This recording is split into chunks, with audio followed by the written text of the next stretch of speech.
Hello Dr. Elisha. Je, kula mayai kwa mama mjamzito kuna athari zozote? Hili ni swali wengi wananiuliza. Je, kula mayai kuna athari zozote kwa mama mjamzito?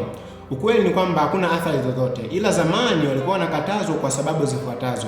Sio kwamba mtoto kweli anazaliwa bila nywele, no, ila ni kwamba zamani walikuwa wanatumia akili. Zamani kulikuwa hakuna huduma za operation.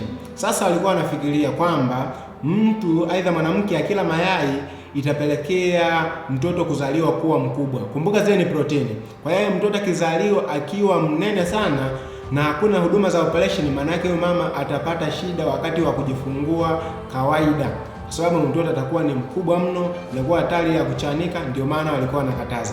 Kwa hiyo sio hatari, lakini unatakiwa uwe na kiasi, na ni vizuri kala ya kienyeji lakini la kuchemsha.